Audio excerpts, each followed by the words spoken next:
Hola, saludos, bendiciones. ¿Qué tal? Espero que se encuentren bien. Estamos aquí listos para iniciar un tiempo más de estudio de la palabra de Dios, 30 minutos que tomamos para considerar su palabra y poder a través de ella recibir guía, consejo, aliento para caminar cada día conforme a la voluntad de Dios. Ponte cómodo, abre tu Biblia en el capítulo 23 de Mateo y sin más comenzamos con una oración para dedicar este tiempo a nuestro buen Dios. Bendito Padre Celestial, te alabamos y bendecimos tu nombre, Señor. Padre, te pedimos que en esta hora nos ayudes a entender tu palabra, que tu palabra nos guíe a la verdad y que podamos vivir y caminar cada día en esa verdad. Que tu Espíritu Santo nos guíe en el nombre de Cristo Jesús. Amén. Y amén. Estábamos, como decíamos en el capítulo 23 de Mateo, estamos en estos versículos 29 al 32 que ya comenzamos a considerar en la ocasión pasada, así que vamos a darle continuación. Cualquier detalle que te hayas perdido, puedes ver los videos que están ahí grabados en el sitio de YouTube de Casa de Oración, así que todo lo puedes repasar desde el punto en que desees. Sin más, iniciamos, leemos y continuamos. Mateo 23, 29 al 32. Ay de vosotros, escribas y fariseos hipócritas, porque edificáis los sepulcros de los profetas y adornáis los monumentos de los justos, y decís, si hubiésemos vivido en los días de nuestros padres, no hubiéramos sido cómplices en la sangre de los profetas. Así que dais testimonio contra vosotros mismos de que sois hijos de aquellos que mataron a los profetas. Vosotros también llenad la medida de vuestros padres. Aquí estábamos ya en la ocasión pasada compartiendo con este ay donde Jesús les dice, ay de vosotros, escribas y fariseos hipócritas, porque edificáis los sepulcros de los profetas y adornáis los monumentos de los justos. Como ya decíamos, este es el último de los 8 ay que contiene el Evangelio de Mateo, que expresó Jesús ahí en el templo, en los atrios del templo, aquel martes de la semana de su pasión, en contra de los escribas y fariseos, en contra de estos religiosos que precisamente vivían una religión para afuera, pero para dentro de su corazón vivían otras actitudes. Y es que estos religiosos se preocupaban precisamente de honrar a los profetas mientras estaban haciendo planes para matar al mayor de los profetas, al Señor Jesucristo. ¿Qué te parece? Por un lado, sí que estaban siempre considerando a Isaías y a Jeremías y a Ezequiel. Sin embargo, al, al, al mayor de los profetas, al que cumplía con todas aquellas profecías que habían dejado estos profetas del pasado, a ese lo estaban planeando matar. Fíjate que hay en el texto bíblico hay pasajes que nos comprueban que esa era la intención de ellos. Mateo 12:14, Mateo 12:14 dice que salidos los fariseos tuvieron consejo contra Jesús para destruirle. Y en Juan 11:53, en Juan 11:53 dice, desde aquel día acordaron matarle. Es decir, tenían delante al que cumplía las profecías de todos esos profetas que ellos veneraban. Tenían al mayor de los profetas, al Hijo de Dios, y sin embargo lo querían matar y decían que ellos respetaban y apreciaban a los profetas del pasado. Veneraban los escritos de los profetas muertos que les decían lo que debían ser, pero rechazaban las palabras de los profetas vivos que les decían lo que eran. Veneraban las palabras de Isaías, de Jeremías, que les decían lo que debían ser, pero rechazaban las palabras de los profetas vivos como el propio Señor Jesucristo, Juan el Bautista y estos que le decían lo que en verdad eran. En verdad que es duro esta palabra, pero tomémosla para nosotros mismos, que nuestras acciones sean cónsonas con nuestras creencias, que lo que nosotros creemos, eso practiquemos, que no seamos una luz para la calle y oscuridad para la casa, como se dice. Estas personas definitivamente encarnaban lo que es la verdad, la religión falsa, esa que solamente actúa externamente, pero que internamente no se preocupa de cumplir con lo que predica. Dice Jesús, y decís, si hubiéramos vivido en los días de nuestros padres, no hubiéramos sido sus cómplices en la sangre de los profetas. Si hubiéramos, decían ellos, afirmaban que si hubieran vivido en los tiempos de sus padres, no habrían sido cómplices de la muerte de estos profetas que sus propios padres, sus ancestros, habían asesinado. Se dice que Isaías fue aserrado, que el profeta eh, Zacarías, que se menciona, inclusive menciona el mismo Señor Jesucristo que está en el libro de Crónicas, fue apedreado ahí en el atrio del templo. En fin, terribles los fines que recibieron estos hombres de Dios. Pero ellos dicen, si no hubieran estado ahí, nosotros no hubiéramos hecho eso. Pero en su propio tiempo, en este en que están viviendo, estos escribas y fariseos despreciaron a Juan el Bautista, que fue, como el mismo Jesús dijo, el último de los profetas. Estaban listos incluso a matar a aquel de quien habían hablado los profetas que ellos veneraban. Hechos 10:43, Hechos 10:43 dice, de este dan testimonio todos los profetas, que todos los que en él creyeren recibirán perdón de pecados por su muerte. Todos los profetas que ellos veneraban, que ellos decían venerar, daban testimonio de Cristo Jesús y él cumplió a plenitud todas las profecías mesiánicas y ciertamente aún teniéndolo delante, del que hablaban esos profetas que ellos veneraban, no lo quisieron recibir, sino que lo rechazaron. Entonces, ahí es donde se ve esa doble medida, esa hipocresía en sus palabras y en su conducta. Y ciertamente nosotros mismos podemos caer en errores parecidos porque nuestro corazón nos engaña. Nuestro corazón nos engaña cuando pensamos que si hubiéramos vivido en los tiempos de Jesús, no le habríamos rechazado. Sin embargo, hoy, si hoy, estando el mismo Jesús presente en nuestras vidas, por el Espíritu Santo y teniendo su palabra ante nosotros, frecuentemente le desobedecemos y decimos, ay Dios, si yo hubiera estado ahí, yo hubiera pedido que liberaran a Jesús en vez de a Barrabás. Seguramente no hubiera hecho lo mismo. Pero hoy en día, teniendo precisamente al Señor Jesús por el Espíritu Santo en nuestros corazones, no somos cónsonos muchas veces en nuestros actos.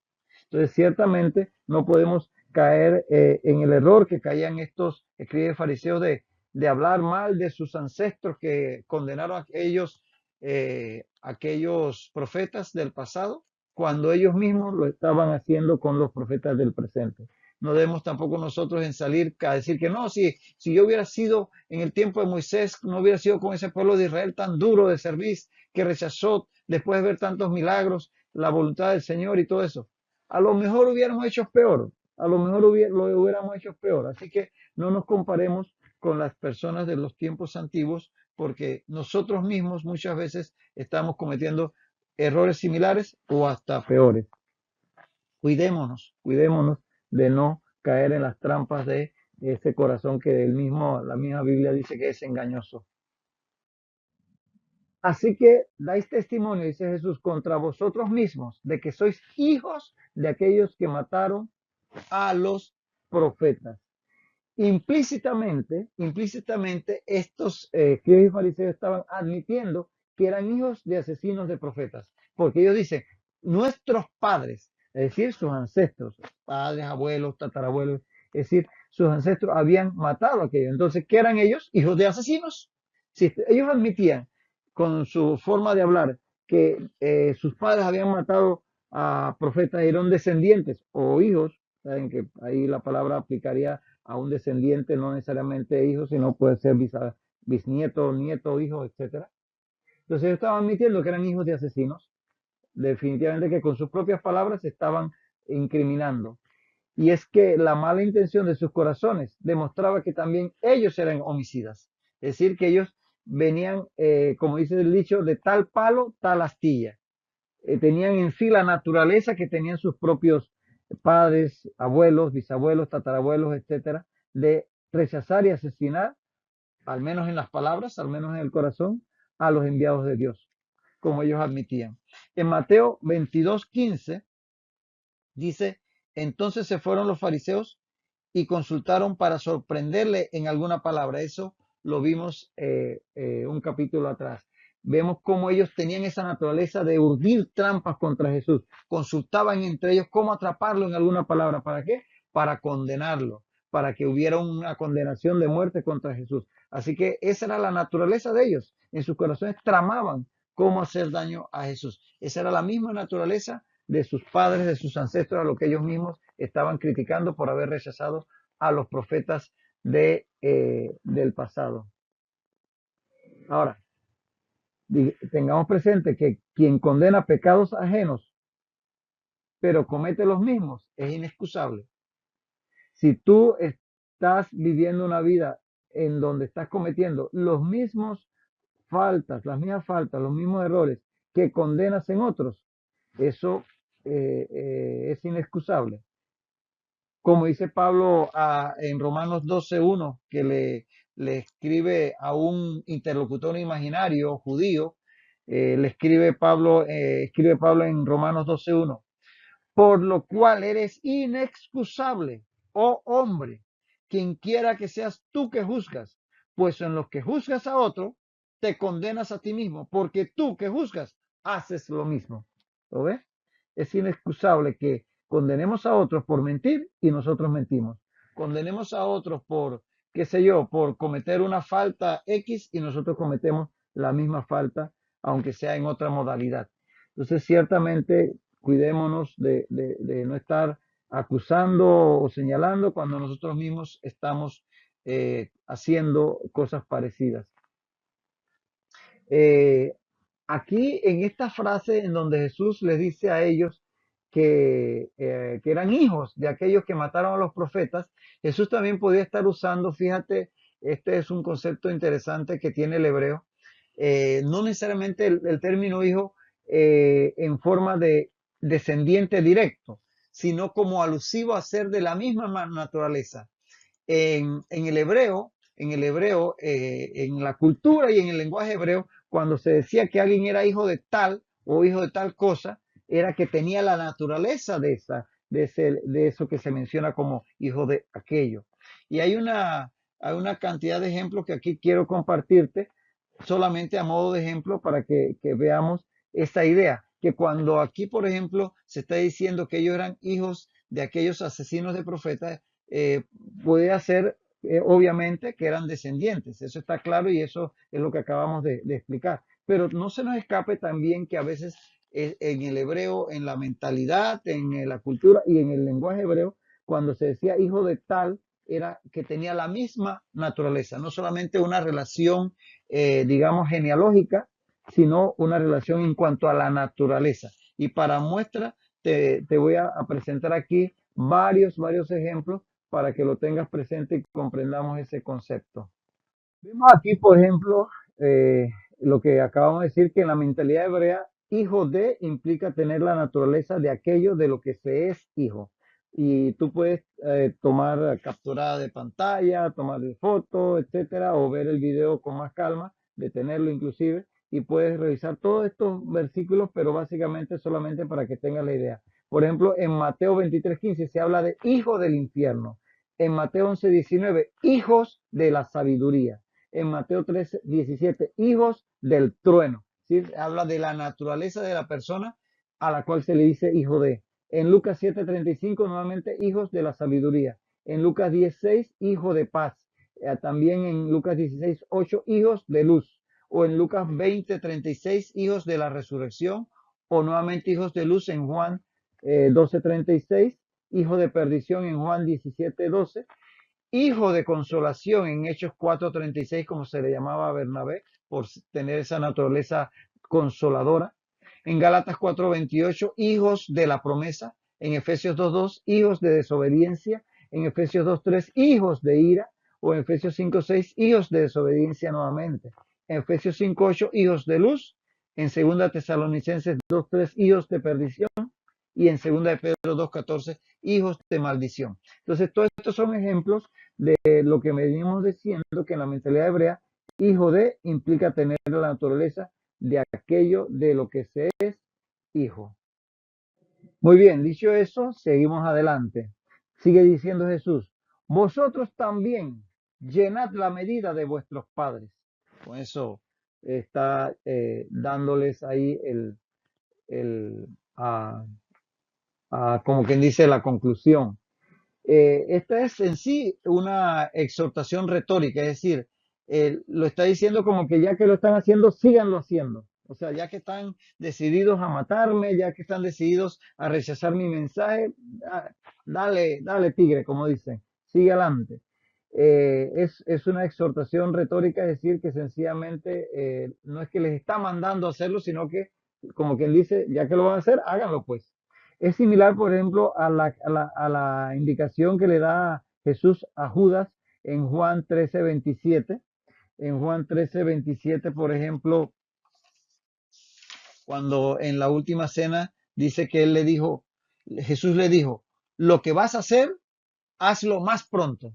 Es ese tipo de exhortación de tipo retórico, es decir, que básicamente, como quien dice, ya que estás decidido a hacerlo, como cuando usted le dice a un hijo, bueno, si te quieres estrellar, allá tú dale. O cuando le dice a una persona que sí que es un poquito terca, bueno, sigue adelante, dale, haz lo que se te antoje. Algo parecido, esa es la idea que hay detrás de esta expresión. Ahora, la actuación de los líderes de la nación definitivamente que iba a colmar el vaso de pecado de Israel, de la nación de Israel precisamente, porque iban finalmente a matar al Mesías, al autor de la vida. Eso es lo que dice Pedro en Hechos 3:15 que ellos habían hecho. En Hechos 3:15, en ese memorable discurso, dice el apóstol Pedro, perdón, matasteis al autor de la vida, literalmente. Entonces, eso llega, como que dice, al colmo de los colmos de todo lo que había hecho la nación de Israel en cuanto a toda la obra que Dios les había pues entregado a través de los profetas y todo lo que habían hecho en el pasado. Esta era como que dice la gota que derramaba el vaso. Y es que aunque Dios es paciente y grande en misericordia, hay una medida que colma el vaso de nuestro pecado. A veces pensamos que la misericordia de Dios y su paciencia es, vaya, no tiene fin, Dios me va a aguantar lo que sea porque Dios es Dios, Dios es puro amor, así que al final de todas maneras Dios me va a perdonar, haga lo que yo haga. ¿No? La escritura dice que hay un límite, o sea, es muy alta su misericordia, ese límite está bien alto. Dios tiene una paciencia, vaya, impresionantemente grande, pero hay un límite. Y de eso habla la escritura. Por ejemplo, en el pasado Dios juzgó a naciones enteras por esta causa. Es decir, les dio un tiempo, siglos prácticamente, pero llegó un punto donde colmaron la copa de la ira de Dios, como dice en Apocalipsis. Por ejemplo, está el caso en Génesis 15:16. En Génesis 15:16 está el caso de los amorreos, esta nación descendiente de Cam que vivía allí en la región de Israel, en la región que iba a ocupar, que Dios le iba a entregar a los descendientes de Abraham. Y dice en Génesis 15:16, en tiempos de Abraham, dice Génesis 15:16, en la cuarta generación, es decir, en la cuarta generación de Abraham, porque ahí Dios le está profetizando, le está declarando a Abraham que su descendencia va a ir a Egipto cautiva, pero en la cuarta generación, descendientes de Abraham, que van a regresar a esa tierra que Dios le había prometido a Abraham, dice, en la cuarta generación volverán acá. ¿Por qué? ¿Por qué iba a haber todo ese tiempo, prácticamente 400 años, que iba a demorar que se le entregara la tierra a los descendientes de Abraham? Dice, porque aún no ha llegado a su colmo la maldad del amorreo hasta aquí. O sea que había un límite que no se había cumplido. Dios todavía estaba siendo misericordioso, paciente con la nación de los amorreos. Pero como ellos es un pueblo que siguió haciendo barbaridades, sacrificando hasta sus propios hijos, matando a diestra y siniestra, totalmente alejados de la voluntad de Dios para el ser humano, llegó un momento en que se colmó ese límite y es cuando van a regresar los israelitas de la mano de Josué y van a conquistar la tierra del amorreo. Y ahí se va a cumplir la promesa de Dios para Abraham, pero que no se cumplió en su tiempo, porque ese pueblo todavía no había colmado esa copa de la paciencia de Dios, de la medida de Dios en cuanto a sus pecados. Y es que saber que en este tema de las generaciones, en este tema de las generaciones, que sobre eso se ha hablado y escrito bastante, no todo, no siempre en forma correcta, los hijos colman la medida de sus padres cuando persisten en caminar en su misma perversidad. Si los padres hacían cosas malas y los hijos persisten haciendo cosas malas y los nietos y los bisnietos, cuando digo hijos, decimos hijos de descendientes, ¿no? Pues van a llegar al punto donde se va a colmar ese pecado en la medida que generación tras generación persiste en ese mismo pecado. La culpa que lleva, entonces podemos concluir que la culpa que lleva a la ruina a una nación está compuesta de la maldad de muchas generaciones. Es un acúmulo de pecados que llevan a la ruina a una nación. Es decir, que Dios es paciente, es misericordioso y no va a acabar con una nación por la primera desvío que tengan, pero generación tras generación rechazándole y muchas veces incrementando la maldad, porque a veces hay pueblos donde una generación hace cosas malas, pero la que viene después los hace peor. O hay generaciones que vienen de la mano de Dios y poco a poco se van apartando, como le ha ocurrido a Estados Unidos, que comenzó siendo fundada por gente que venía huyendo de las persecuciones religiosas, gente de fe, gente creyente que basaban su vida en la palabra de Dios y por eso llegaron a ser grandes, pero hoy en día cada vez se apartan más y más de eso que las primeras generaciones de estadounidenses establecieron como su modo de vida. Entonces, eso va a ir acumulando y si las generaciones que siguen no corrigen, van a ir agregando agua a ese vaso hasta que llegará la gota que derrame la paciencia y la misericordia de Dios. Cuando esto ocurre, cuando una generación tras otra va agregando maldad una a la anterior, a la anterior, a la anterior, cuando esto ocurre, es justo que Dios visite, como dice la palabra, visite la maldad de los padres en los hijos. Suena injusto, pero es que es la generación tras generación hasta que llega una que, como dicen, no aprendió por cabeza ajena, sino que repitió los mismos malos, las mismas malas conductas hasta que se llega a ese límite. Entonces, donde dice el texto que se visita, que Dios visita la maldad de los padres en los hijos. Se cumple en esa generación el tope, pero no es solo por esa generación, sino por el acumulado de ese pueblo. Deuteronomio 5.9, Deuteronomio 5.9 habla de esto, dice Deuteronomio 5.9, no te inclinarás a ellas, hablando de la idolatría, no te inclinarás a ella ni la servirás, porque yo soy Jehová tu Dios fuerte, celoso, que visito la maldad de los padres sobre los hijos hasta la tercera y cuarta generación de los que me aborrecen. No obvies esa última palabrita. De los que me aborrecen. O sea, que si los hijos o los nietos, los bisnietos, etcétera, se arrepienten, no va con ellos la cosa. La cosa es con aquellos que persisten en aquellos que rechazaron a Dios.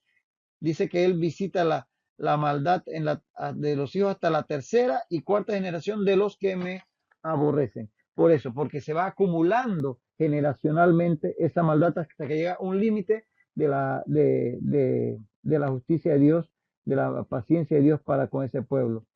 Y en ese sentido, no se trata de que paguen los hijos por los pecados de los padres. Eso de los pecados generacionales que por ahí se predica y de que tienes si tú eres creyente, tienes que cortar con esa cadena generacional. No, basta con que tú vengas a Cristo, tú entregues tu vida a Cristo y todos tus pecados son perdonados. Y tú no tienes nada que ver con los pecados de tu papá y de tu mamá. Otra cosa es que Dios haga juicio en una generación porque ha persistido en los pecados y en las conductas aberrantes de las generaciones anteriores. Pero no es que Dios está achacándote a ti los pecados de tu padre. No hay tal cosa como ese pecado generacional que por ahí se predica a veces, que tengo que cortar con el alcoholismo de mi papá, con el abuso de mi padre, con mi abuelo que era asesino, ladrón, etcétera. No, eso nada que ver. Cuando tú vienes a Cristo eres nueva criatura, eso nada que ver. Mira lo que dice Ezequiel 18:20. Ezequiel 18:20 dice, el alma que pecare, esa morirá. El hijo no llevará el pecado del padre, ni el padre llevará el pecado del hijo. La justicia del justo será sobre él, y la impiedad del impío será sobre él. Así que delante de Dios, cada quien lleva su propia cuenta. Y sí hay cuentas individuales, ahí no hay solidaridad en ese sentido. Lo otro tiene que ver con el tema del trato de Dios con las naciones, que generacionalmente se va acumulando culpa hasta que llega una generación que llega, como que dicen, al tope. Acá, individualmente, el trato de Dios es personal, para bien y para mal, porque para bien, porque si en tu familia hubo brujos y hubo adúlteros y hubo asesinos, eso no tiene nada que ver contigo una vez que tú vienes a Cristo. Pero por otro lado, tampoco le sirve a los hijos que los padres sean creyentes y estén ahí y buscando de Dios y sean siervos de Dios, pero resulta que los hijos se andan en su propio mundo y sencillamente rechazan a Dios, porque Dios no tiene nietos, tiene solo hijos. Así que ahí, como dice Ezequiel 18:20, el alma que pecare, esa morirá. De tal manera que esto ahí sí es individual, para que no nos confundamos. Vosotros también, dice aquí Jesús, llenad la medida de vuestros padres. La acción judicial de Dios sobre la nación judía iba a producirse precisamente luego de culminar la medida de sus pecados con el rechazo y muerte del Mesías. Ahí fue el tope, el acabose, como decíamos anteriormente, la gota que derramó el vaso. ¿Y cuándo se cumplió esto? ¿O cuándo se cumplirá esto que Jesús está profetizando aquí delante de estos escribas y fariseos en Jerusalén en esa Pascua del año 30-33, cuando ocurrió su muerte y crucifixión? Eso va a ocurrir con la destrucción de Jerusalén y el templo, por cierto, y el esparcimiento de los judíos por parte de los romanos que ocurrió en el año 70 después de Cristo. Ahí se va a cumplir esta palabra profética de Jesús, que ellos van a recibir, como quien dice ahí, el juicio de Dios. La nación entera, la nación de Israel, va a recibir ese juicio de Dios, producto no solo de lo que estaba haciendo esta generación, que fue la que colmó el vaso, que decíamos aquí, como dice Jesús, llenan la medida de vuestros padres, o sea que los padres, y en ese sentido eran todas las generaciones previas, habían ido cometiendo, rechazando a Dios generación tras generación. Te sabes, toda la historia de Israel es una historia de rechazo desde que los liberó de Egipto hasta el momento en que rechazan a Jesús. Van a llegar a su tope en ese momento y el juicio va a caer en forma de la destrucción de la nación y su deportación a todo el imperio romano en el año 70, producto de la toma de Jerusalén por el general Tito y luego emperador. En el tiempo del emperador Vespasiano ocurrió los años 70 después de Cristo. Y los judíos van a ser esparcidos por todo el mundo por 20 siglos, tanto que hasta el año 1948 no es que vuelven a ser establecidos nuevamente como nación en la tierra de sus ancestros, el Israel actual, y vuelven a establecer a Israel, a Jerusalén como su ciudad capital en años recientes. Entonces vemos cómo esa profecía se vio cumplida plenamente, y el hecho de que hoy día se haya restaurado el Estado de Israel habla también de que nos acercamos a los últimos tiempos, puesto que se cumplió esa reunificación, por lo menos físicamente Israel. Todavía espiritualmente falta bastante. Bueno, y de esta profecía, de estas profecías acerca de los últimos tiempos, tanto de lo que va a ocurrir con Jerusalén como más adelante para la segunda venida de Cristo, va a hablar Jesús en el próximo capítulo, en el capítulo 24. Ese es un capítulo plenamente profético, plenamente escatológico, en donde Jesús a sus discípulos ya en el Monte de los Olivos va a hablar de esos temas. Pero bueno, nos quedamos aquí por hoy. Ya el tiempo llega a su fin, así que en la próxima ocasión seguiremos con el texto que continúa en este capítulo 23 de Mateo. Hasta entonces, que el Señor te bendiga ricamente.